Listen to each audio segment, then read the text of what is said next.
Hi, I'm Mary. And I'm Katie, and this is The Housewife Did It. True Crime Edition. If you like our show, please, you know the drill. I'm so tired of saying it. This is the part where we beg. Yeah, I'm so tired of saying it and y'all not doing it. Like, follow, subscribe, give 5 stars, and share. Mm-hmm. Please. Thank you. Mm-hmm. Or else we will withhold something. Episodes. Something. We'll do the unthinkable. How did we not mention that on pop culture? I'm gonna have to do the unthinkable to these listeners. Angela's gonna kill Tucker. And then she did. He's gone. Also, if you love us, this episode is gonna lead us right into a bonus episode. So if you love this, you'll get a chance to go to YouTube and watch that as well. And you can also like and subscribe there. Why he look like that? Because that's how he look. That's an ugly man. All right. Are you ready? Yes. In 1960, one woman named Lois escaped from 30-year-old David Carpenter after he lured her into the woods and began to attack her. She was lucky that a military patrol officer was nearby and caught him in the act. Carpenter was arrested and served a total of 14 years in prison. He was released in 1979, and that is where the bulk of our story will pick up today. David Carpenter was born in San Francisco in 1930 to a set of abusive parents. He had a difficult childhood, being relentlessly teased by his peers for his stutter and his enrollment in ballet and violin lessons.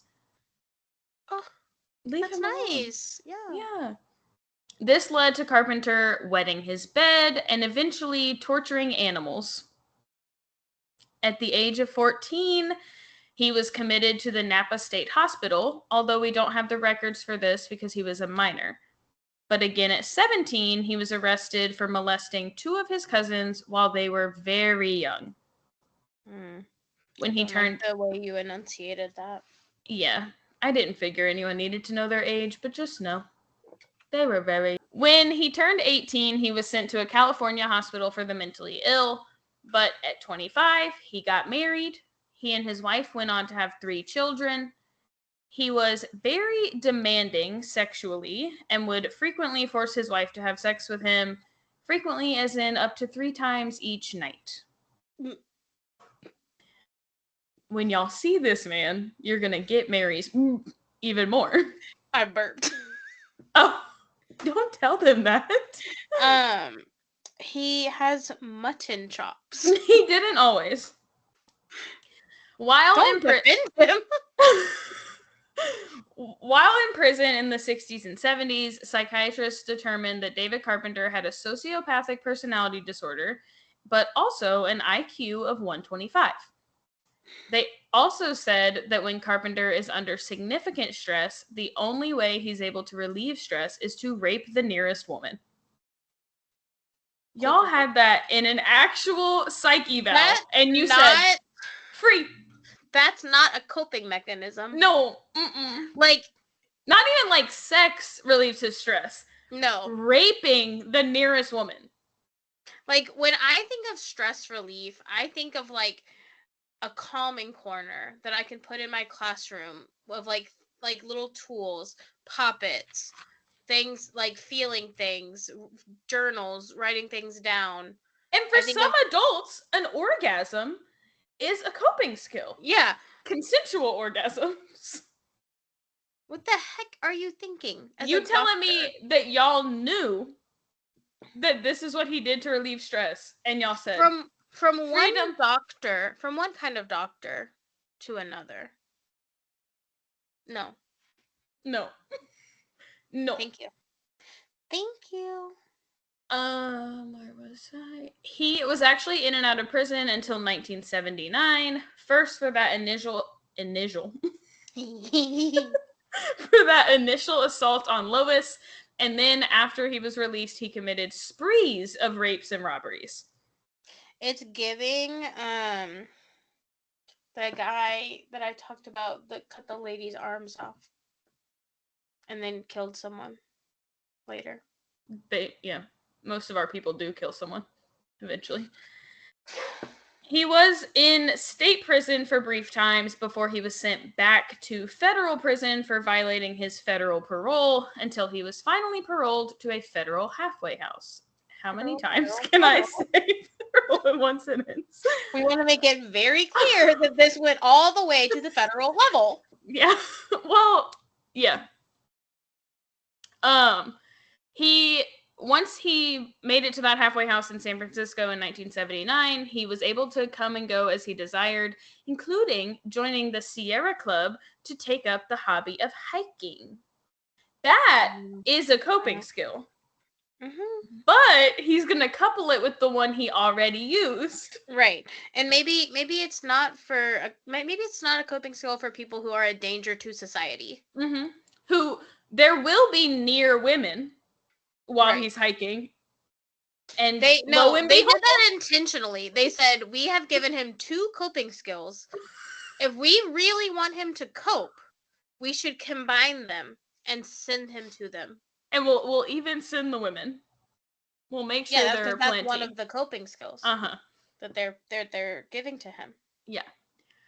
On August 19th, 1979, 44-year-old Etta Kane went missing on her hike at Mount Tamalpais Park, known as Mount Tam. That's what we'll call it from here on out. Thank God. Yeah. Etta was an avid hiker, so when she took off alone for a 4-hour hike, her husband did not bat an eye.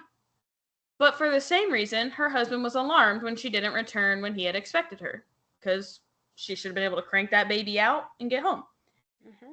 When it became dark, he reported her missing. A search party immediately went out looking for her, expecting that they might find her injured along her route, waiting for help. They didn't have any success, though, in the dark, so they returned the next morning.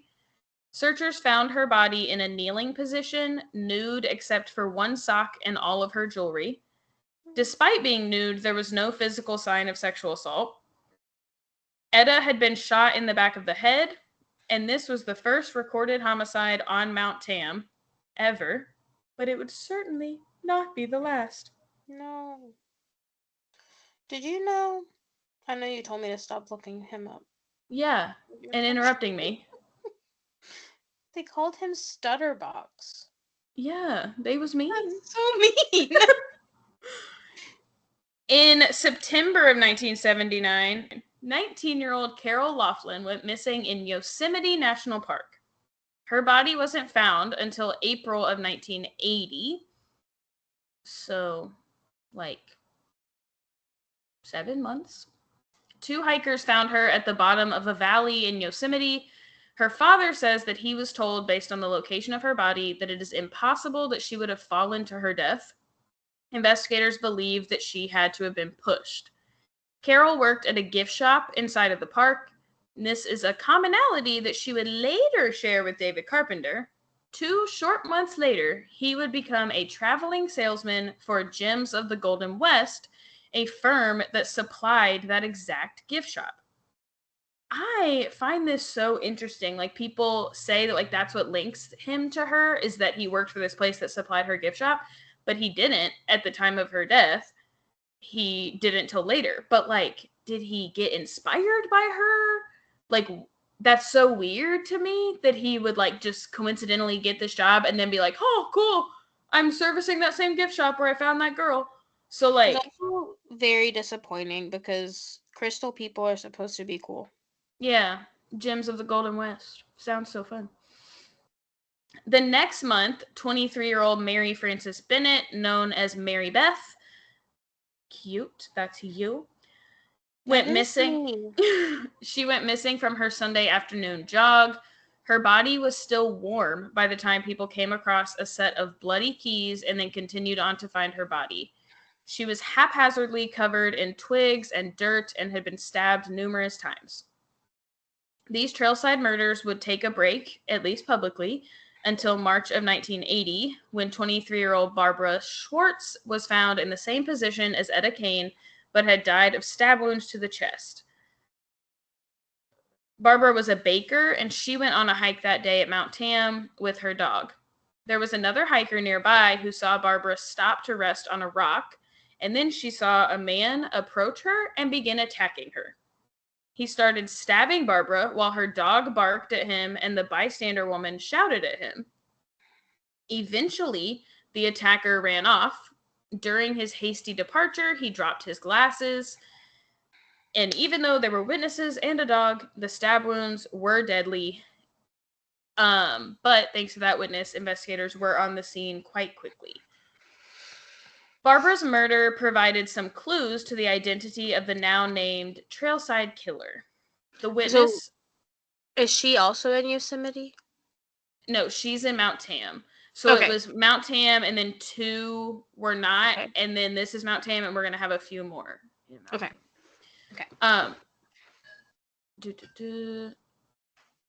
Barbara's murder provided some clues to the identity of the now named Trailside Killer.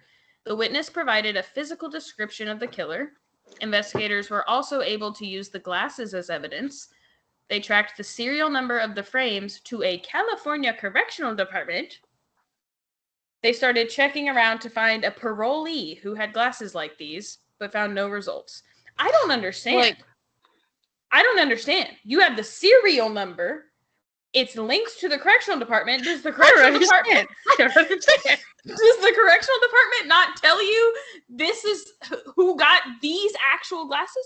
Not these types of glasses. He got this serial number? I mean... Especially when you put him on parole, you don't... We got people's breast implant numbers recorded. Yeah. And in the prison, we don't... Like, what? I don't understand. So all that serial number told them was that that's who issued them, was the correctional department. And so then they were like, oh, let's look for a parolee. And they didn't find one. Unless they get a bunch of glasses and they just let them try them out and take the ones that fit them and don't make a record of who got what. Yeah. So, a brief pause. I saw this video the other day where this girl was just saying everything twice, and it was making her husband crazy, and I was trying to do it to Billy last night. He didn't pick up on it. But that's what I feel like just happened now. You said, I don't understand. Because I did. But I mean, like... Yeah. But I mean, the first time I say something twice, you're like, what are you doing? So, some hikers had come across a bloody knife in the area of Barbara's murder, but they knew not to touch it. Yeah, because they're not fucking idiots. So they called the police, or presumably the police, they called it in, but news crews showed up first, and one of the members of the news crew just picked it up, just picked up the murder weapon. Awesome. So smart. Police were now looking for someone who may have hurt himself in the course of an attack, so they looked into hospitals and places that provide urgent care. They also sent out flyers to local eye doctors' offices asking them to pay attention to anyone seeking new glasses that matched the description of the ones left by the killer, which I think is quite smart. Yeah, like, he's definitely not going to be able to see without these. Yeah, they picked him up and they were like, no! I love handing people my glasses. Let's let them people try. Oh, you look fine. We can see you. Bam. They found out that a man had gone into an emergency room 30 miles from the scene with deep cuts in his hand. He told the hospital staff that he was wounded in a convenience store attack. Police did come and question him, as is required when an injury is sustained in the commission of a crime. But they believed his story and they left. They also did not try to find out if there was a convenience store robbed that day. Unfortunately, the flyer given to local optometrists missed one. And it was the important one. 2 days after the attack, the man who they did not know was David Carpenter, went into the optometrist to get new glasses. Coincidentally, this was the same optometrist used by Barbara Schwartz herself. Is it a coincidence? Right, now I'm starting to think maybe he's a stalker. Right. So, this is you heard it here first, folks. Nowhere, accuses him of this, but there is so much weirdness that I'm and maybe he does, after the fact research, but, how would he even know this woman's identity? He didn't have time to, check her ID, unless he was stalking her before, so he did know. Right. I don't know. Maybe he saw her at the eye doctor. The eye doctor? The eye doctor, but how would he know she hikes and when? I don't know. In October, 26-year-old Ann Alderson went to Mount Tam to be by herself. She sat down on a rock and started meditating.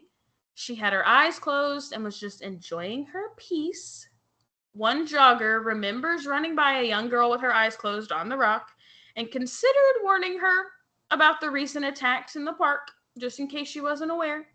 But he decided against it, leaving her to her peace to keep meditating. Ann's body was found 2 days later, about a mile from where Etta Kane's body had been found. Ann was fully clothed and had been shot in the temple. There was no physical sign of sexual assault. The following month, 25-year-old Shauna May was hiking in a different park, Point Reyes Park. Shauna was supposed to be meeting a friend at the end of the trail, but she never made it. A group of friends remember walking past Shauna going the opposite direction. The group, which included 22-year-old Diane O'Connell, had split up a little bit. Mm-hmm. They were all walking in essentially a spread out single file line, each about 100 yards from each other.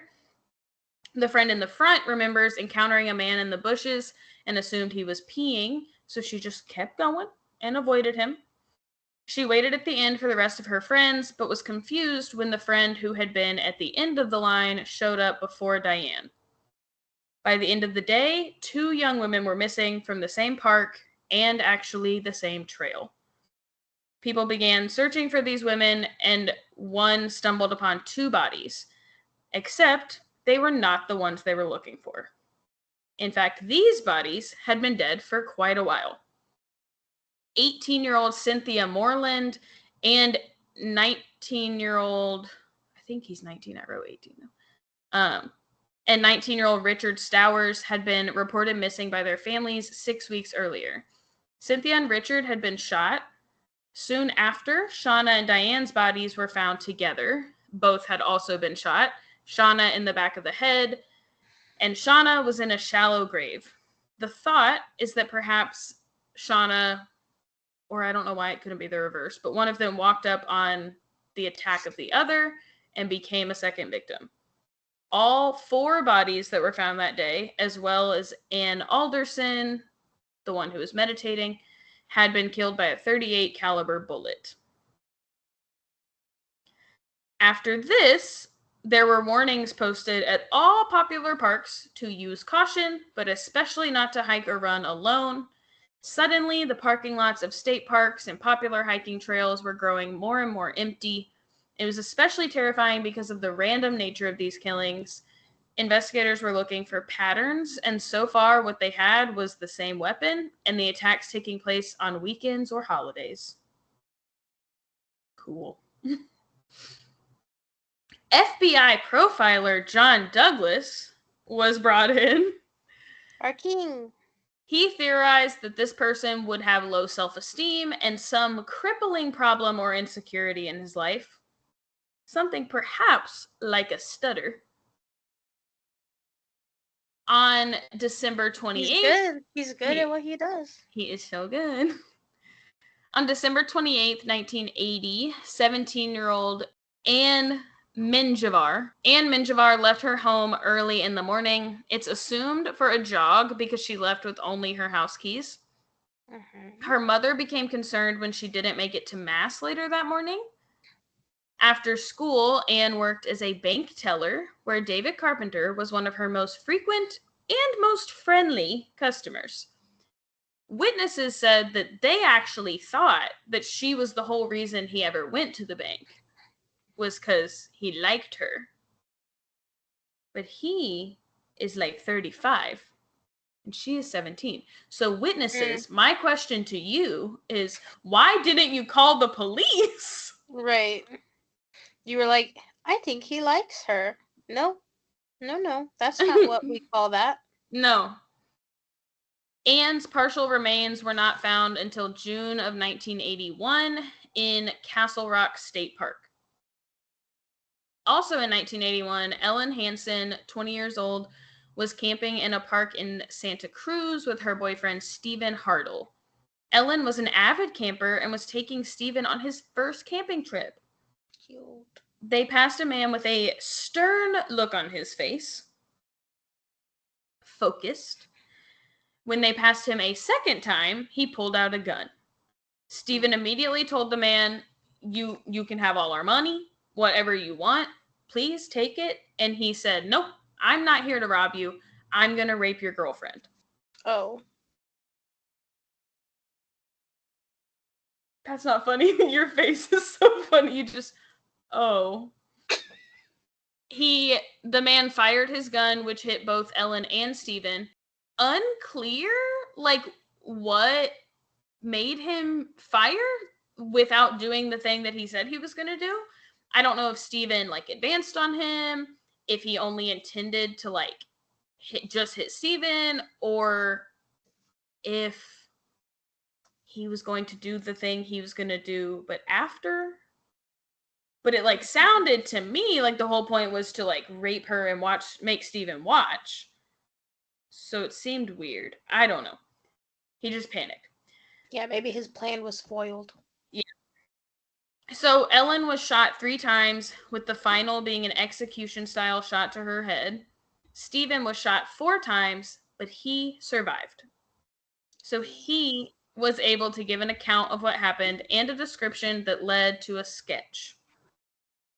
After a while, he was able to get up and go find help. He came across other people in the woods. He was holding the wound in his neck, describing the man who had attacked him and Ellen, and telling them that his girlfriend was back in the woods and she had been shot. The people he found said they had also seen the same man, and so they knew exactly who he was talking about. They also saw what car he got into, which was a small red car. And Stephen and these 2 hikers made it to the ranger station to get help. They described the man and described the unique jacket he was wearing, a yellow jacket from a beer drinking contest in Montana. They got Stephen to a hospital, but by this point, he was unable to speak. Probably from whatever surgery he had to have to his neck wound. Even so, he was able to help investigators create a composite sketch. Although this is the most information that the police had received from any of these recent attacks, it still wasn't enough to get them to their killer. Meanwhile, David Carpenter was telling his parole officer that he had fallen in love with a woman named Candy. They were especially good together because her sex drive was as high as his. You might realize we never saw him get divorced. I have found nothing on that. So I don't know if he is. Is she dead? What happened there? Where are his children? Anyway. He said to his parole officer that he had met Candy and they rode up to the top of Mount Tam, where they had sex in the backseat of his car. That same day, he invited her to come live with him. And others said that shortly after Candy moved in with David, the 2 were engaged. Why put yourself at Mount Tam, though? Why put yourself at Mount Tam to your parole officer talking about your especially high sex drive? Somewhere else. Just go somewhere else. The police would soon get the lead that they needed, but it would come at the cost of 1 more life. 20-year-old Heather Skaggs worked at a quick print shop, and recently the car she used to get to work had stopped working. Her coworker, David, knew someone with a used Volkswagen that he would help her get, including helping her with the finances. They made a plan for him to pick her up the following morning and take her to get this car. He told Heather not to tell anyone where they were going. Run, friend. Yeah. Heather told her boyfriend, she said, I'm not listening to you. That's weird. No. So she told her boyfriend that she was a little skeptical, but she would just bring along a steak knife for extra protection. It sounds like me. Like, I'm like, if I have a knife, I'm fine. Yeah. Nothing bad can happen to me when I have a knife. Yeah. She also instructed her boyfriend that if he hadn't heard from her by 7 p.m. to call the police, and she left him with the information of her coworker, David Carpenter. Heather was last seen by a convenience store clerk while she was on her way to meet David. When she hadn't returned, her boyfriend first called the phone number that Heather had given him for David, and his mom answered and said that her son had left early that morning. Okay. Like he was supposed to. Unhelpful. Yeah. Heather's boyfriend took one of his friends and went to David Carpenter's house where he confronted the man who was supposed to have been with his girlfriend.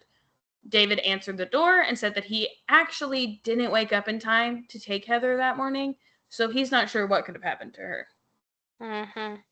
When investigators looked into the man that Heather was supposed to be going on this trip with, they discovered that he drove a red Fiat and looked a lot like the man in Stephen's composite sketch. People at his workplace confirmed. People at his workplace. Jesus Christ, this is so ironic. People at his workplace confirmed that he did have a stutter. Jesus Christ. I have to say it again, Mary. Sorry.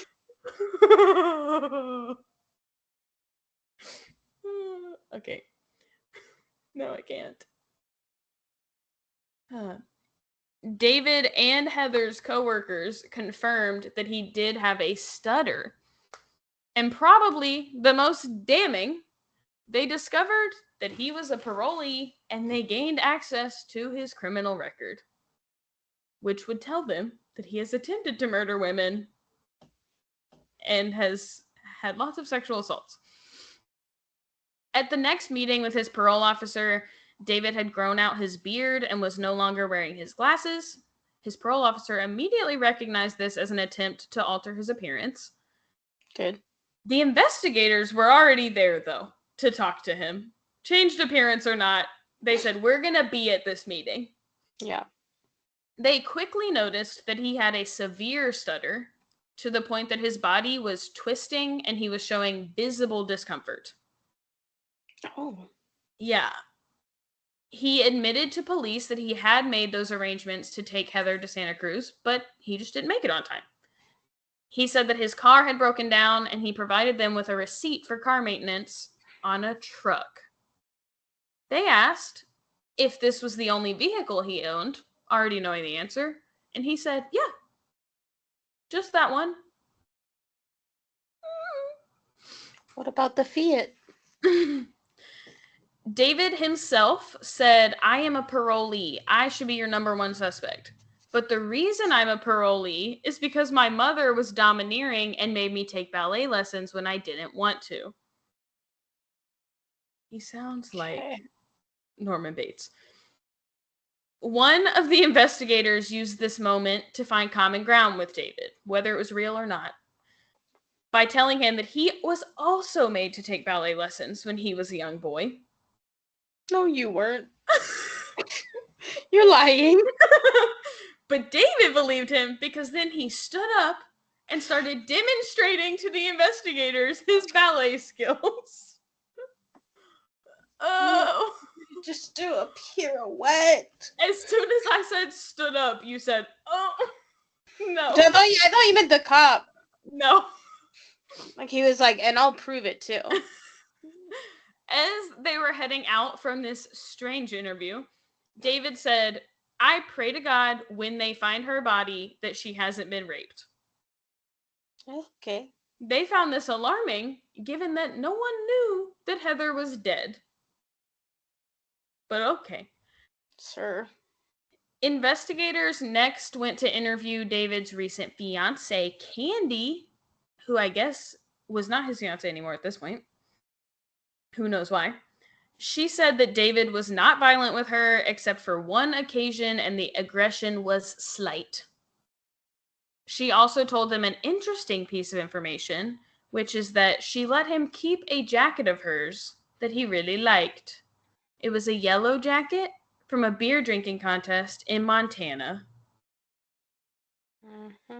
Ding, ding, ding.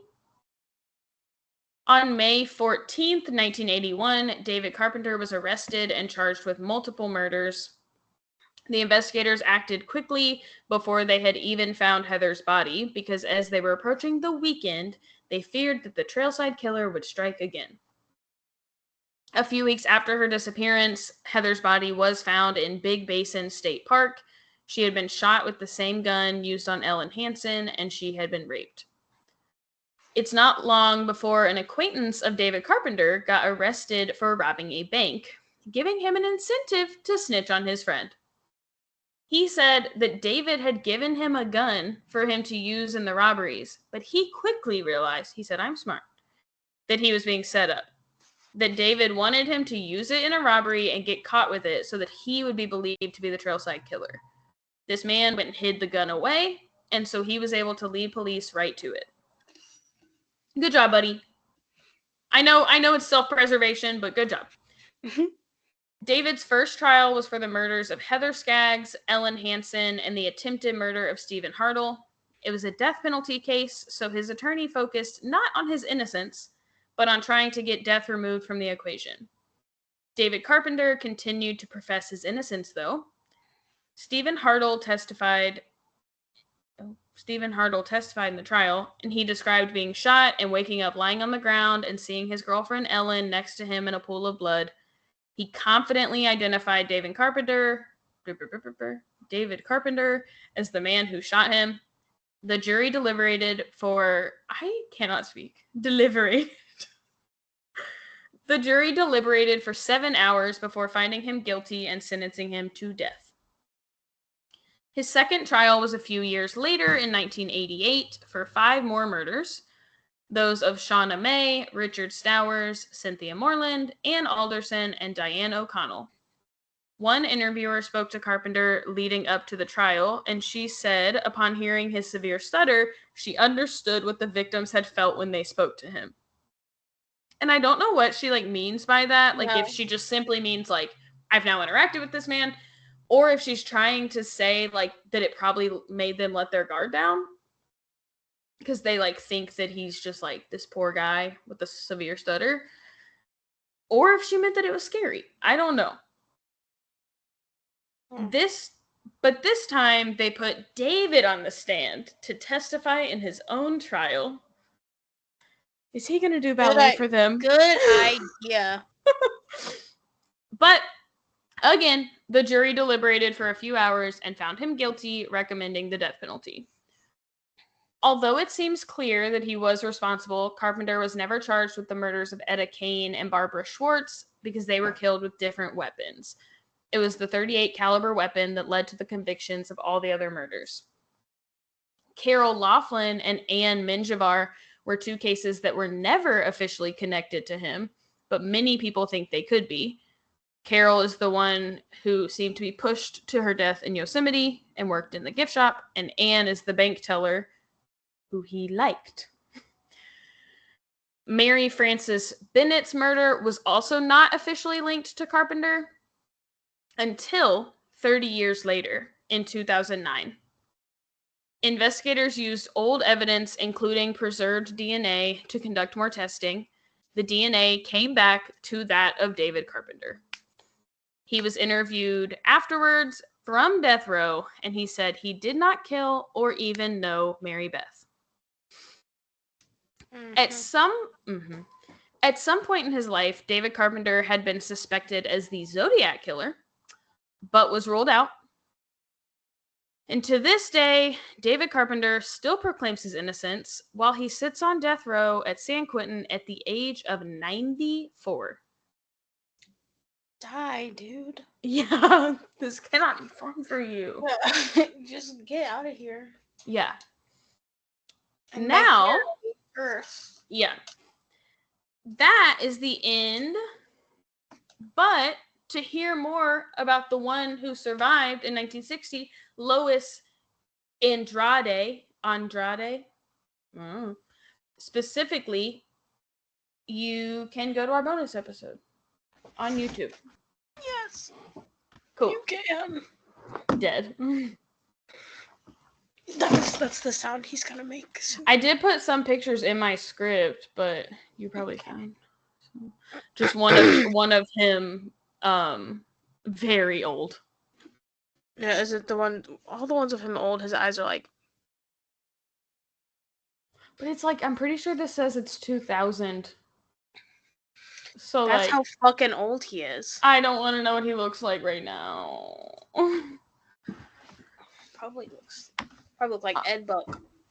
Any closing thoughts, Mary? Oh, I did not know we were still recording. Good job. Thanks. Go, women. Mm-hmm. Lois. Good job, Lois. Good job, Steven. Steven, yeah. Not a woman, but it's okay. Yeah. Yeah. I think interesting. If he's gonna keep fucking living, we could have charged him with Mary Beth's murder in 2009. Yeah, I also I guess I've never heard of him. I hadn't either. Surprises me until because Lois. national parks are involved. Right. But whatever. Yeah. Whatever. All right. We'll see you on YouTube. Bye. Bye.